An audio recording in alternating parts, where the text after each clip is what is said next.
Good morning, students. Today we will read the third chapter of the Flamingo book, that is Deep Water. This chapter is written by William Douglas. So we will read about the author.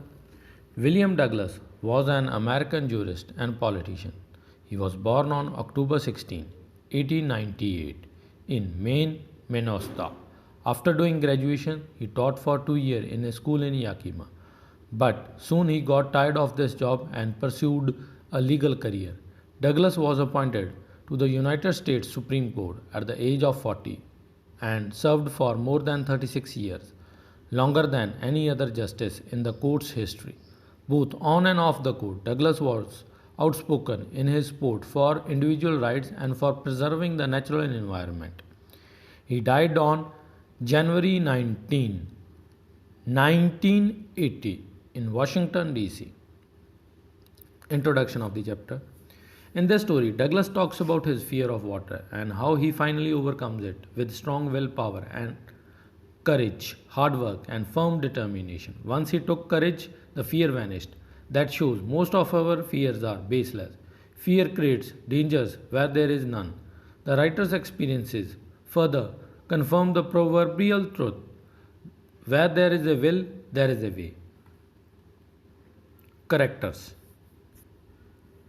Douglas, narrator of the story, YMCA Pool, a swimming pool run by Young Men's Christian Association.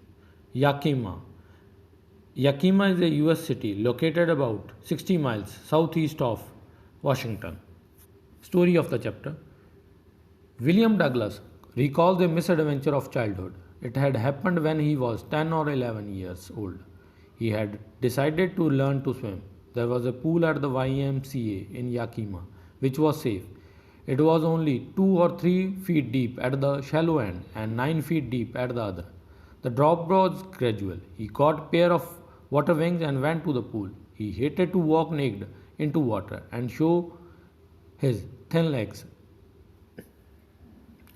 The author had developed an aversion to the water when he was 3 or 4 years. His father had taken him to the beach in California. They stood together on the surf. The waves knocked him down and swept over him. He was buried under water. His breath was gone. He was frightened. His father laughed, but the overpowering force of the waves filled terror in the young author's heart. The unpleasant memories were revived when he went to the YMCA pool for the first time. Childish fears were stirred, but soon he gathered confidence. He watched other boys paddling on water with their water wings. He tried to learn by imitating them. He did this 2 or 3 times on different days. He was just beginning to feel comfortable in the water when the misadventure happened. When he went to the pool, there was no one else. So he sat on the side of the pool to wait for others. Shortly afterwards, a big boy came. He was probably 18 years old and had beautiful muscles on his legs and arms. He called the author skinny and asked how he would like to be plunged in water. The boxer picked him up and threw him into the deep end. He struck water in a sitting position. He swallowed water at once, went to the bottom. He was frightened but did not lose his wits. He made a plan. He would make a big jump when his feet hit the bottom. He would come to the surface like a cork and lie flat on it and then paddle on the edge of the pool. Those 9 feet appeared more than 90. Before he touched the bottom, his lungs were ready to burst. When his feet hit the bottom, he made a big jump upwards, but he failed to reach the surface at once. He came up slowly. His eyes and nose came out of water, but not his mouth. He moved around his legs on the surface of water. He swallowed water and choked. He tried to bring his legs up, but they hung as dead weights. He again went down to the bottom of the pool. He was shrieking under the water because terror had seized him. He was paralyzed underwater, but his heart and the pounding in head told him that he was alive. When he hit the bottom, he jumped with his full might. The jump made no difference. The water was still around him. His arms, legs would not move. He trembled with fear. He tried to call for help, to call mother, but nothing happened. Then he rose up. His eyes and nose were almost out of water. He sucked for air, got water. He started going down third time. Then all efforts ended and he relaxed. A blackness swept over his brain and wiped out terror. There was no more panic. He felt drowsy and wanted to sleep. He gave up all attempts. He forgot everything. When he came to his senses, he found himself lying on his stomach beside the pool, vomiting. The boy who had thrown him said, "I was only fooling." Someone said that the kid had nearly died. Then they took him to the locker room. He walked home after several hours. He was weak, trembling. He shook and cried when he lay on his bed.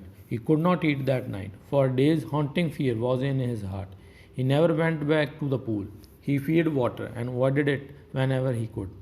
A few years later, he came to know the waters of Cascades. He wanted to get into them. Whenever he did so, the terror that had seized him in the pool returned him. His legs would become paralyzed, and icy horror would grab his heart. This handicap remained with him even as the time passed. Wherever he went, the haunting fear of water followed him. It ruined his fishing trips, it deprived him of the joy of canoeing, boating, and swimming. He used every method to overcome his fear. Finally, he decided to get an instructor to learn swimming. He went to a pool, practiced 5 days a week, an hour each day. The instructor put a belt around him.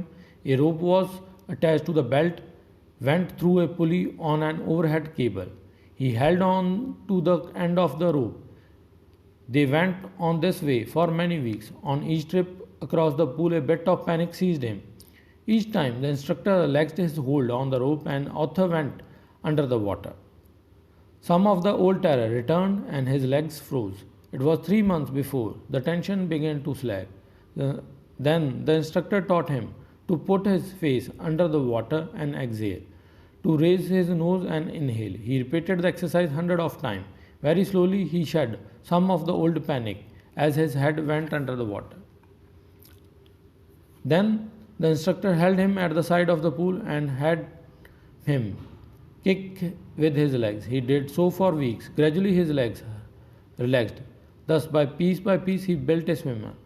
When he had perfected each piece, he put them together into an integrated whole. He started practicing in October, and in April, the trainer told him that he could swim. He asked the author to dive off and swim the length of the pool. He began with crawl stroke.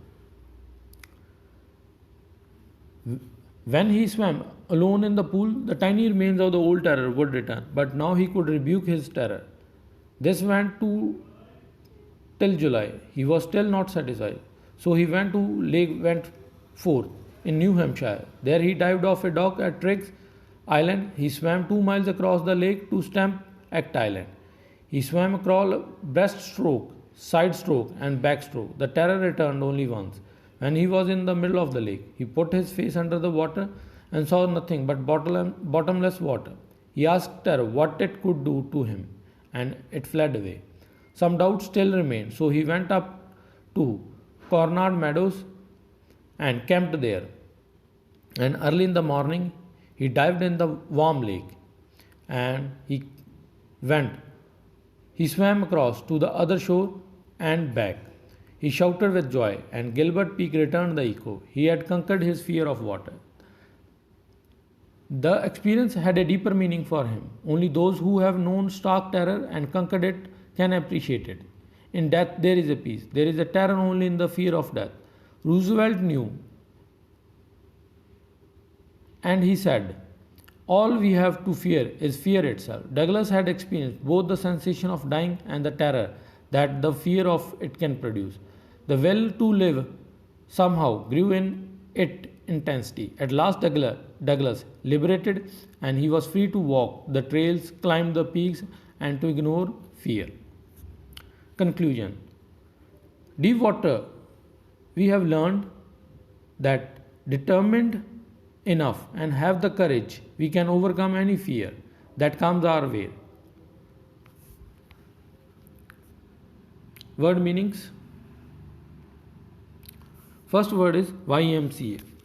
It means Young Men's Christian Association, Yakima, a place in Washington. Treacherous, dangerous. Drop, slope from the shallow area to the deep area. Skinny, thin, subdued to overcome. Pride, self respect. Aversion, dislike. Surf, wave of the sea.